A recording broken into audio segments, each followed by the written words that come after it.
এবার নির্বাচন বাতিলের দাবিতে আওয়ামী লীগ ও পুলিশের দফায় দফায় ত্রিমুখী সংঘর্ষে রণক্ষেত্রে পরিণত হয়েছে ধানমন্ডির রাজপথ। শেখ হাসিনার বুদ্ধির কাছে অথবা শেখ হাসিনার যারা ফলোয়ার্স আছেন তাদের কাছে বর্তমান সরকার বলি, আমরা উপদেষ্টারা বলি, বা এনসিপি বা জাতীয় নাগরিক পার্টি বলি, তবে আওয়ামী লীগ এই ক্ষেত্রে এক ধাপ এগিয়ে। সেটার প্রথম সফলতা মানে আওয়ামী লীগের বেশ কয়েকজন কর্মী তারা দেখাই ফেলছে এত লম্বা সময় ধৈর্য ধরার টাইম নাই বাংলাদেশ আওয়ামী লীগের। সুযোগ পেলেই ছবল মারবে, আওয়ামী লীগ ছবল মারবে, এটা একটা পাগলও বিশ্বাস করে। যত কিছুই ঘটুক না কেন আওয়ামী লীগকে তার রাজনীতিটা করতে দেওয়া উচিত। যা কিছু ঘটুক না কেন তাকে নির্বাচনী প্রক্রিয়ার বাইরে রাখা ঠিক হবে না। আওয়ামী লীগ তার ইতিহাস আছে, ঐতিহ্য আছে। আওয়ামী লীগের মতো শক্তির রাজনীতিতে থাকলে বাংলাদেশের জন্য ভালো। ভারত এটির মধ্য দিয়ে কোনো বিশেষ খেলা খেলতে চাইছে কিনা, অথবা এর মধ্য দিয়ে বিশেষ কোনো সংকেত ইউনূস সরকারকে দেওয়ার চেষ্টা করছে কিনা, সেই বিষয়টি সরকার মানে বাংলাদেশ সরকার ঠিক ঠাউর করতে পারছে না। তারেক রহমান এবং বিএনপির মাধ্যমে আওয়ামী লীগের রাজনৈতিক নিষেধাজ্ঞা উঠে যাবে এবং আওয়ামী লীগ রাজনীতিতে ফিরবে, এই কথাটা তো তারেক রহমান ফিরেছেন পর থেকে বা ফিরবেন বলার পর থেকেই আলোচিত হচ্ছে যে ভারত সরকার এই শর্তেই তার ফেরার ব্যাপারে একরকমের উৎসাহ দেখিয়েছেন, সমর্থন দিয়েছেন। এবার অবশেষে ইউনূসের মুখে চুনকালি মেখে সেনাপ্রধানের নির্দেশে দেশের পথে শেখ হাসিনা। দীর্ঘ অপেক্ষার পর আওয়ামী লীগের নেতাকর্মীদের অবসান ঘটেছে। কেননা দীর্ঘ 16 মাস দেশের বাইরে থাকার পর বাংলাদেশ আসছেন প্রধানমন্ত্রী শেখ হাসিনা। জানা যায় তিনি তেজগাঁও বিমানবন্দরে সে অবতরণ করবেন, আর তারই প্রস্তুতি নিয়েছেন বাংলাদেশের সেনাবাহিনীর প্রধান জেনারেল ওয়াকারুজ্জামান। দর্শক, নতুন একটা নিউজ আপনাকে স্বাগতম। প্রিয় দর্শক, বাংলাদেশের মধ্যে ঘটে যাওয়া বেশ কিছু চলমান ঘটনাবলী থেকে আপনাদের সামনে কয়েকটা গুরুত্বপূর্ণ খবর নিয়ে হাজির হয়েছি, যার কিছুটা অংশবিশেষ ইতিমধ্যেই ভিডিওর শুরুতেই দেখেছেন। দর্শক, ভিডিওর শুরুটা দেখেই কিন্তু বুঝতে পেরেছেন যে আজকের নিউজটা ঠিক কতটা গুরুত্বপূর্ণ হতে চলেছে। তাই বলবো, যারা ভিডিওটি অন করেছেন না টেনে সম্পূর্ণ নিউজটি মনোযোগ সহকারে দেখতে থাকুন, তাহলে আজকের মূল বিষয়টা বুঝতে পারবেন। দর্শক, আর দেরি না করে চলুন দেখে আসবো আজকে সেই কাঙ্ক্ষিত ভিডিওগুলো। তবে তার আগে বলবো, যারা এখনো চ্যানেলটি সাবস্ক্রাইব করেননি অবশ্যই চ্যানেলটি সাবস্ক্রাইব করে পাশে থাকা বেল আইকনটি ক্লিক করে দিন। আর যারা ইতিমধ্যেই চ্যানেলটি সাবস্ক্রাইব করে রেখেছেন তাদেরকে অসংখ্য ধন্যবাদ। তো চলুন দর্শক, ভিডিওটিতে একটি লাইক দিয়ে আমরা ধারাবাহিকভাবে সবগুলো ভিডিওর আলোচনা দেখে আসি।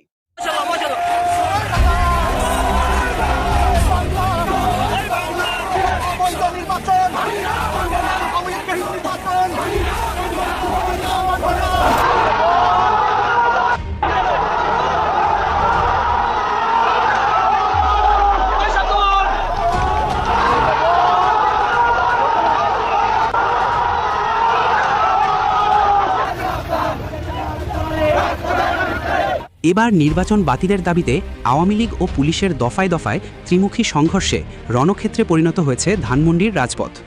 আওয়ামী লীগ ছাড়া নির্বাচন যতই এগিয়ে আসছে, এবার যেন মরিয়া হয়ে উঠেছে আওয়ামী লীগ। আওয়ামী লীগ হলো ফিনিক্স পাখির মতো, ধ্বংসস্তূপের মধ্যে থেকেও আবারও জেগে উঠবে।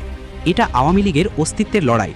তাই নির্বাচন বাতিলের দাবিতে আওয়ামী লীগ ও ছাত্রলীগের নেতাকর্মীরা ধানমন্ডির বুকে পুলিশের মুখোমুখি অবস্থানে দাঁড়ালে পুলিশের সাথে চলে ত্রিমুখী সংঘর্ষ।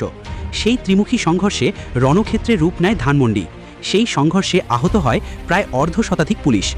আওয়ামী লীগ ও ছাত্রলীগের বিক্ষুব্ধ নেতাকর্মীরা বলেন, এই অবৈধ সংবিধান বিরোধী ইউনূস কিভাবে এই নির্বাচন করে।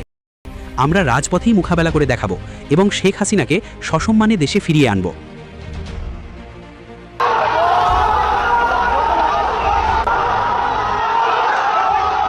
সকল জল্পনা কল্পনার অবসান ঘটিয়ে সেনাপ্রধানের নির্দেশেই দেশে ফিরছেন হাসিনা। জানা গেছে তিনি তেজগাঁও বিমানবন্দরে অবতরণ করবেন। তো দর্শক, চলুন দেখে আসি বিস্তারিত। প্রস্তুতি শেষের পথে শেখ হাসিনা দেশে ফিরছে এবং এই পুরো পরিকল্পনার প্রস্তুতি নিলেন বাংলাদেশের সেনাপ্রধান জেনারেল ওয়াকারুজ্জামান। প্রস্তুতি এবার শেষের পথে, শেখ হাসিনা দেশে ফিরছে, সেই জল্পনা আরও তীব্র হচ্ছে, কারণ এর প্রস্তুতি এবার সম্পূর্ণ হলো। জানা গেছে ঢাকায় অবস্থিত শাহজালাল বিমানবন্দরে না নেমে তিনি তেজগাঁও বিমানবন্দরে অবতরণ করবেন শেখ হাসিনা। প্রধানমন্ত্রী শেখ হাসিনা আপনার তেজগাঁও বিমানবন্দরে নামার একটি আপনার পরিবেশ তৈরি। আর তারই প্রস্তুতি নিয়েছেন বাংলাদেশের সেনাবাহিনীর প্রধান জেনারেল ওয়াকারুজ্জামান, বাংলাদেশের যিনি সবথেকে কঠোর একজন ব্যক্তিত্ব। ঢাকা শাহজালাল বিমানবন্দরটি একটি আন্তর্জাতিক বিমানবন্দর, আর এই বিমানবন্দরে যদি অবতীর্ণ হন শেখ হাসিনা, তাতে সুবিধা হবে জামাতের মতো বিরোধী গোষ্ঠীগুলির। কিন্তু গোপন সূত্র বলছে, শেখ হাসিনা ঢাকা বিমানবন্দরে নামবেন না, তিনি সেনাপ্রধান ওয়াকারুজ্জামানের পথ অবলম্বন করে তেজগাঁও বিমানবন্দরে নামবেন শেখ হাসিনা। আর সেই প্রস্তুতি এখন থেকে শুরু হয়ে গেছে। আর এই তেজগাঁও বিমানবন্দরটি সাধারণ মানুষের জন্য নয়, এটি এখন সম্পূর্ণ একটি সেনাঘাঁটি, যার ফলে সম্পূর্ণরূপে শেখ হাসিনাকে অবতরণে সাহায্য করবে সেনাবাহিনী। সেনাবাহিনীর প্রধান জেনারেল ওয়াকারুজ্জামান তিনি বলেছেন, শেখ হাসিনাকে নিরাপদ স্থানে রেখেই তিনি ক্যান্টনমেন্টে ফিরে যাবেন। সেনানিবাসে এই হচ্ছে মোটামুটি বিষয়, এবং আমি আজকে সকালেও চিফ অ্যাডভাইজার মহোদয়ের সাথে এবার ষড়যন্ত্রকারীর বিরুদ্ধে ব্যবস্থা নিতে শুরু করলেন বাংলাদেশের সেনাপ্রধান। তাই এবার সেনাপ্রধানের কঠোর ব্যক্তিত্ব আর বুদ্ধির কারণে হাসিনা নিরাপদে দেশে ফিরতে পারবেন বলে অভিমত বিশেষজ্ঞ মহলের। ক্যান্টনমেন্টের ভেতরে কিন্তু একটা পরিবর্তন ঘটে গেছে এবং আর্মির পক্ষ থেকে আরো জানিয়ে দেওয়া হয়েছে অচিরেই অপারেশন ক্লিন হার্ট 2 নামে একটি সন্ত্রাস বিরোধী অভিযান দেশব্যাপী পরিচালিত হবে। এবার অবশেষে ইউনূসের মুখে চুনকালি মেখে সেনাপ্রধানের নির্দেশে দেশের পথে শেখ হাসিনা। দীর্ঘ অপেক্ষার পর আওয়ামী লীগের নেতাকর্মীদের অবসান ঘটেছে, কেননা দীর্ঘ 16 মাস দেশের বাইরে থাকার পর বাংলাদেশ আসছেন প্রধানমন্ত্রী শেখ হাসিনা। জানা যায় তিনি তেজগাঁও বিমানবন্দরে সে অবতরণ করবেন। সেখান থেকে সেনাপ্রধান জেনারেল ওয়াকারুজ্জামানের পথ অনুসরণ করেই তিনি তার বাসভবনে আসবেন। জানা যায় দীর্ঘদিন ধরে ক্ষমতায় ছিল শেখ হাসিনা সরকার, কিন্তু জুলাই আগস্ট মাসে অবৈধ ইউনূস তার ছাত্র জনতাকে লাগিয়ে শেখ হাসিনাকে ক্ষমতাচ্যুত করেন। তখন তিনি দেশ ত্যাগ করতে বাধ্য হয়েছিলেন। এবার শত বাধা পেরিয়ে সেনাপ্রধানের নির্দেশেই দেশে ফিরছেন তিনি। জানা যায় হাসিনার ভারতের সব কার্যক্রম সম্পন্ন হয়েছে। এবার আদেশ আসলেই বাংলাদেশের পথে পা রাখবেন প্রধানমন্ত্রী শেখ হাসিনা। এবার ইউনূস মহাজন পালাবে কোথায়? তিনি যে অবৈধভাবে ক্ষমতা দখল করেছে সেটার জবাব তাকে দিতেই হবে। শেখ হাসিনার হাত থেকে ইউনূস রক্ষা পাবে না। এদিকে জানা যায় সেনাপ্রধানের নির্দেশের পরপরই আওয়ামী লীগের অঙ্গ সংগঠনের নেতাকর্মীরা এবং ছাত্রলীগের কর্মীরা লাঠি নিয়ে ঢাকা শহরের বিভিন্ন স্থানে আন্দোলন মিছিল চালাচ্ছে, কারণ তারা ইতিমধ্যে জেনে গেছে তাদের নেত্রী খুব শীঘ্রই বাংলাদেশে ফিরছেন। এটা তাদের জন্য অত্যন্ত খুশির খবর। জানা গেছে বর্তমান সরকারের অনেক উপদেষ্টারে বড় বড় চাঁদাবাজি কার্যক্রমে লিপ্ত। কিছু কিছু উপদেষ্টার তো সবকিছু ফাঁস হয়ে গেছে। এখন জনগণ সবাই বুঝে গেছে অন্তর্বর্তী সরকার মানে দুর্নীতিবাজ, তাই তাদের এখন জনগণ পরোয়া করে না। এবং সাধারণ জনগণ বলছে আওয়ামী লীগের সময় তারা দেশে ভালো ছিল, 3 বেলা পেট ভরে খেতে পারত। ভারত এটির মধ্য দিয়ে কোনো বিশেষ খেলা খেলতে চাইছে কিনা, অথবা এর মধ্য দিয়ে বিশেষ কোনো সংকেত ইউনূস সরকারকে দেওয়ার চেষ্টা করছে কিনা, সে বিষয়টি সরকার মানে বাংলাদেশ সরকার ঠিক ঠাউর করতে পারছে না। এমন সব মন্তব্যই করেছেন আমাদের পররাষ্ট্র উপদেষ্টা তৌহিদ হোসেন। তিনি তার নিজ দপ্তরে সাংবাদিকদের সঙ্গে কথা বলার সময় যে মন্তব্যটি করেছেন তা একটু আপনাদের জানাই। তিনি বলছেন যে বাংলাদেশ থেকে ভারতের কূটনীতিকদের পরিবারের সদস্যদের বিষয়ে কোনো নিরাপত্তা উদ্বেগের কথা সরকারকে জানানো হয়নি। আর ভারতের কূটনীতিকদের পরিবারের সদস্যদের বাংলাদেশ থেকে প্রত্যাহারের মধ্য দিয়ে আসলে কোনো বার্তা দেওয়া হচ্ছে কিনা সেটি স্পষ্ট নয়। প্রশ্ন হচ্ছে যে কেন স্পষ্ট নয়, কেন সরকার কোনো ধরনের সিগন্যাল পাচ্ছে না বা কোনো ধরনের সংকেত পাচ্ছে না? মানে শুধু শুধু এইভাবে বলে দিলেই তো হয় না, নাকি সত্যিই সরকার জানে সেগুলোকেও সরকার মোকাবেলা করতে চায় অন্য কোনো মাধ্যমে? আরও 2-1টা সিমটম হয়তো আমরা পেতে পারি সরকারের বিভিন্ন কর্মকাণ্ডে। তার আগে একটু আপনাদের মনে করিয়ে দিই যে গত 20শে জানুয়ারি বাংলাদেশে ভারতের যে হাই কমিশন এবং সহকারী হাই কমিশনগুলো রয়েছে সেখানে দায়িত্বরত ভারতীয় কূটনীতিক ও অন্য কর্মকর্তাদের পরিবারের সদস্যদের ফিরিয়ে নেওয়ার সিদ্ধান্ত জানিয়ে দেয় নয়াদিল্লি। এবং গত 24শে জানুয়ারিও বাগেরহাটের রামপালে যে Bangladesh India friendship power company রয়েছে, যে তাপ বিদ্যুৎ কেন্দ্র রয়েছে, সেখানে কর্মরত 9 জন ভারতীয় কর্মকর্তা কর্তৃপক্ষকে কোনো ধরনের নোটিশ ছাড়াই বা অথরিটির কোনো ধরনের অনুমতি ছাড়াই বাংলাদেশ ত্যাগ করে ভারতে চলে গিয়েছে। যেই বিদ্যুৎ কেন্দ্র এলাকায় সেনাবাহিনী, পুলিশ ও আনসার সহ 4 স্তরের কঠোর নিরাপত্তা ব্যবস্থা রয়েছে, তার মধ্য দিয়েও ভারতীয় কর্মকর্তারা সেখান থেকে মানে তাদের কর্মস্থল ছেড়ে রহস্যজনকভাবে ভারতে চলে গেলেন। চলে যাওয়ার আগে কর্তৃপক্ষ কখনোই তাদের নিরাপত্তার বিষয়ে কোনো ধরনের বিঘ্ন ঘটছে কিনা সে বিষয়ে জানতে পারেনি বা তাদেরকে জানানোও হয়নি। এবং এসব বিষয় নিয়ে বিশেষ করে ভারতীয় কূটনীতিকদের যে প্রত্যাহার করা হলো, নন ফ্যামিলি পোস্টিং ঘোষণা করা হলো, সে বিষয়ে আনন্দবাজার কয়েকদিন আগে একটা রিপোর্ট প্রকাশ করলো এবং সেটিতে বলা হচ্ছিল যে ভারতীয় কূটনীতিকদের প্রত্যাহারের পর দিল্লির সাউথ ব্লক সেখানে গুরুত্বপূর্ণ বৈঠক হয়েছে। পররাষ্ট্র মন্ত্রণালয় সহ দেশটির আরও যে গুরুত্বপূর্ণ মন্ত্রণালয় তাদের আন্তঃ মন্ত্রণালয় সংক্রান্ত একটি বৈঠক হয়। সেখানে বাংলাদেশের আইন শৃঙ্খলা পরিস্থিতি নিয়ে উদ্বেগ প্রকাশ করা হয় এবং পত্রিকা মারফত যেটি জানা গেছে, গণমাধ্যম মারফত, যে আইন শৃঙ্খলা পরিস্থিতিকেই তারা বেশি প্রায়োরিটি দিচ্ছে। তৌহিদ হোসেন কি বলছেন আমি একটু এই কথাটি আনন্দবাজারের সাথে রিলেট করি। আমাদের পররাষ্ট্র উপদেষ্টা বলছেন নিরাপত্তা নিয়ে কোনো শঙ্কা নেই, তবে সংকেত যে কি তা একেবারেই বুঝতে পারছি না, এটা তাদের নিজস্ব ব্যাপার, তারা তাদের কর্মচারীদের ফিরে যেতে বলতেই পারেন। কেন বলেছেন আমি তার কারণ খুঁজে পাই না। ত্রয়োদশ জাতীয় সংসদ নির্বাচনকে সার্বিকভাবে নিরাপত্তার এখনো পর্যন্ত কোনো বিঘ্ন ঘটেনি, অথচ গত 1 মাসে 16টি হত্যাকাণ্ড ঘটেছে যেগুলো তুমুলভাবে আলোচিত এবং এর প্রত্যেকটি হত্যাকাণ্ডই রাজনীতির সংশ্লিষ্ট বলে জানা গেছে, তার মধ্যে অধিকাংশই বিএনপির। তো যেখানে আগামী 12 ফেব্রুয়ারির নির্বাচনকে কেন্দ্র করে বাংলাদেশেরই কোনো নাগরিক এখনো পর্যন্ত পুরোপুরি শঙ্কামুক্ত নন, প্রতিনিয়ত তাদের মধ্যে অজানা শঙ্কা দানা বাঁধছে, সেখানে অন্য দেশের নাগরিকেরা বাংলাদেশে কিভাবে নিরাপদ বোধ করবেন? আর সেখানে তো ভারতীয় হাই কমিশন বলে কথা, নিঃসন্দেহে বাংলাদেশের দূতাবাসেও মানে দিল্লিতে অবস্থিত বা ভারতের বিভিন্ন জায়গায় অবস্থিত বাংলাদেশের যেই দূতাবাস উপদূতাবাসগুলো রয়েছে সেখানে কর্মরত বাংলাদেশিদের নিরাপত্তাও রয়েছে, এটাও সত্য কথা। কিন্তু আমাদের পররাষ্ট্র উপদেষ্টা এই কথা বলেন কিভাবে যে ত্রয়োদশ জাতীয় সংসদ নির্বাচনকে কেন্দ্র করে আইন শৃঙ্খলা পরিস্থিতির এখনো তেমন কোনো অবনতি ঘটেনি। অবনতি যে কতটা ঘটেছে তা আন্তর্জাতিক গণমাধ্যমেই প্রতি মুহূর্তে উঠে আসছে। সে বিষয়ে আমার পরবর্তীতে যে ভিডিও রয়েছে সেখানে আমি বিস্তারিত আলোচনা করব আল জাজিরা রিপোর্টকে কেন্দ্র করে। তো এর মধ্যে যুক্তরাজ্য সহ আরও কয়েকটি রাষ্ট্রের যে দূতাবাস বাংলাদেশে রয়েছে সেখান থেকেও সতর্কতা জারি করা হয়েছে।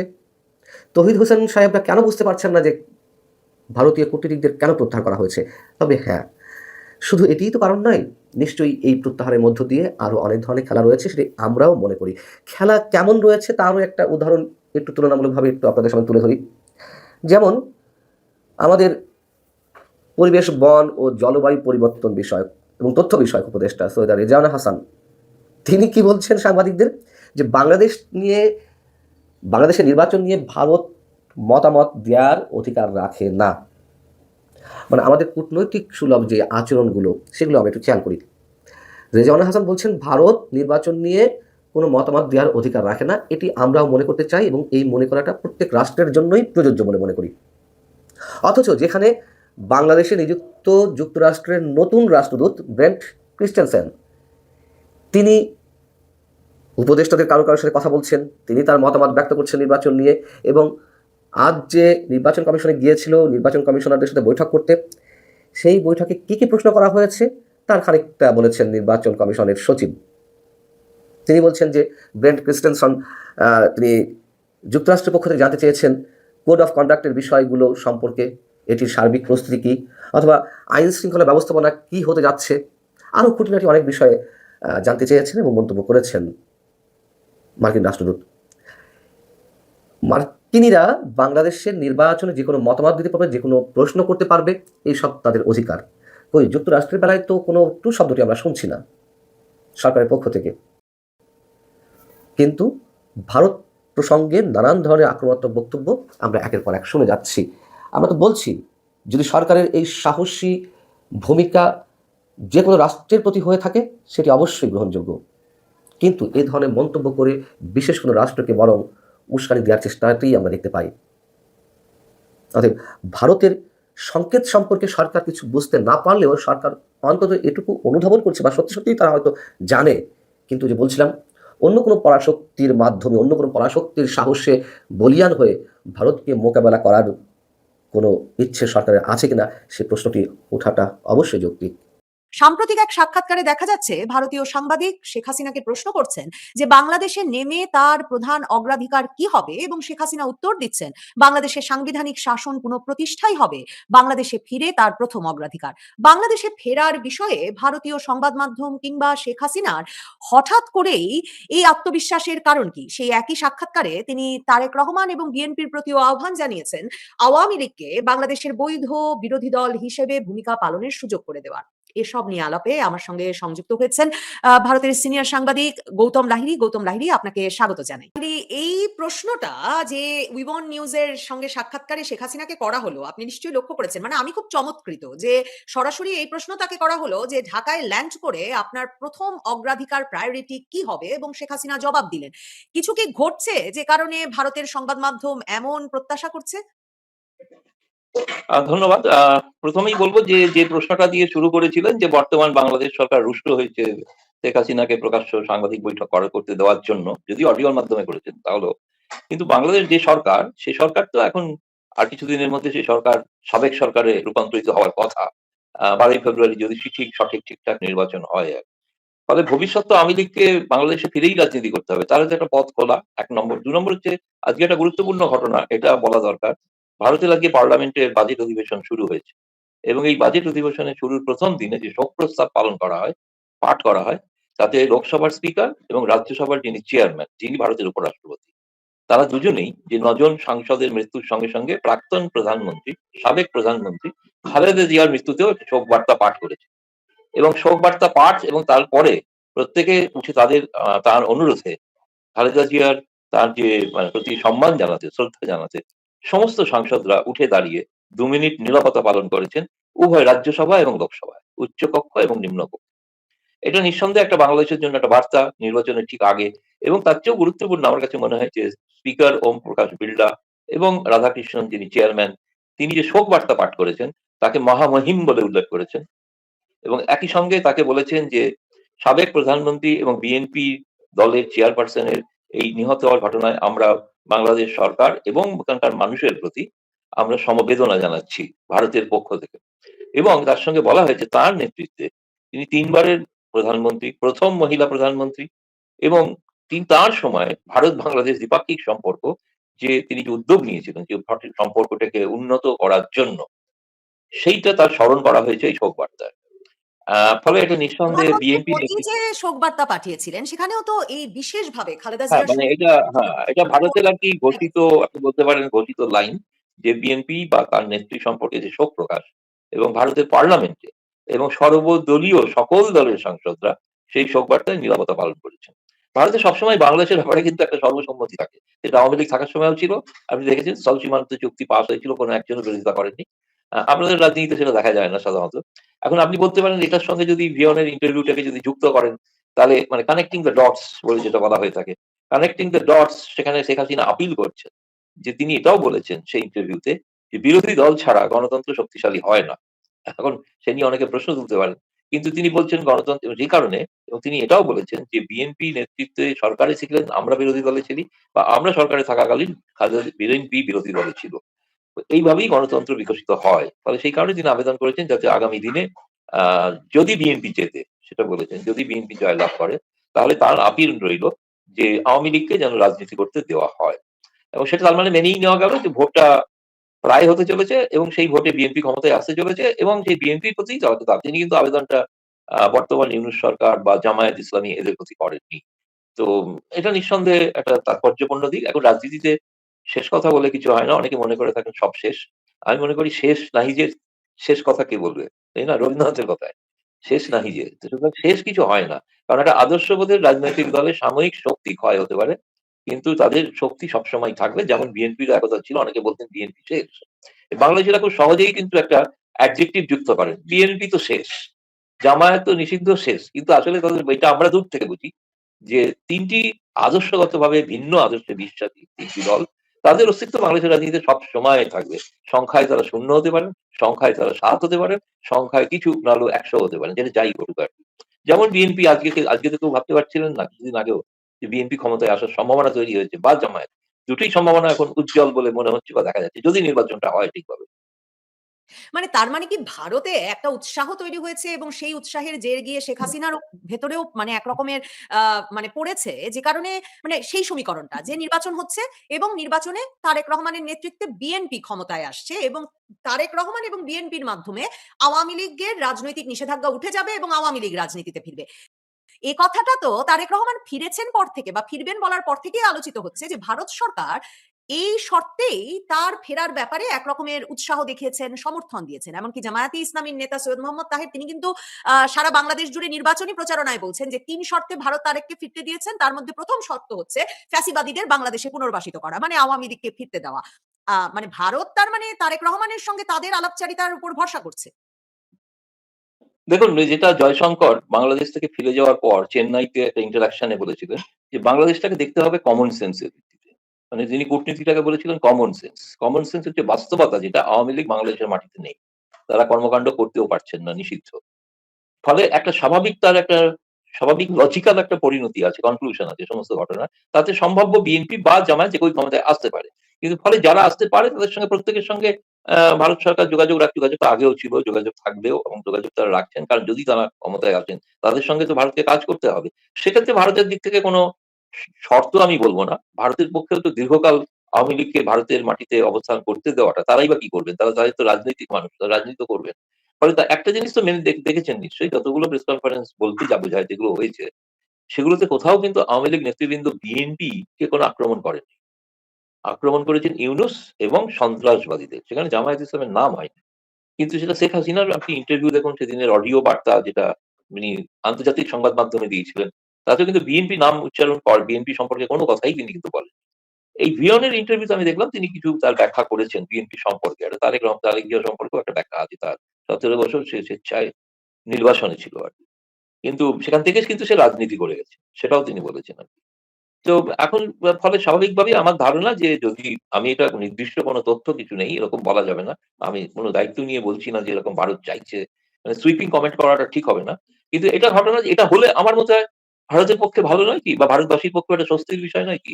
বাংলাদেশে একটা স্বাভাবিক ছন্দের গণতান্ত্রিক রাজনীতি ফিরে এলো। সেটাই তো বাংলাদেশের মানুষের চাওয়া উচিত। বাংলাদেশের মানুষ কি চান যদি ওইটা জোর করে বলেন যে তারা আওয়ামী লীগকে চান না। সেই না চান যেটা সেটা তো প্রমাণিত হবে একমাত্র আওয়ামী লীগের রাজনীতি করতে গিয়ে ভোটের নিরিখে বিচার করা। আওয়ামী লীগকে মানুষ চায় কি চায় না। প্রিয় দর্শক, আমি আশা করছি সবগুলো ভিডিও আপনি মনোযোগ সহকারে দেখেছেন। সেই সাথে দর্শক, এই ভিডিওগুলো সম্পর্কিত যদি কোনো তথ্য বা মতামত থাকে তাহলে তো অবশ্যই কমেন্ট করে জানিয়ে দিন। এতক্ষণ সাথে থাকার জন্য ধন্যবাদ। নিউজটি শেষ করছি এখানেই, ফিরছে আগামী ভিডিওতে নতুন কোনো টপিক নিয়ে। আল্লাহ হাফেজ।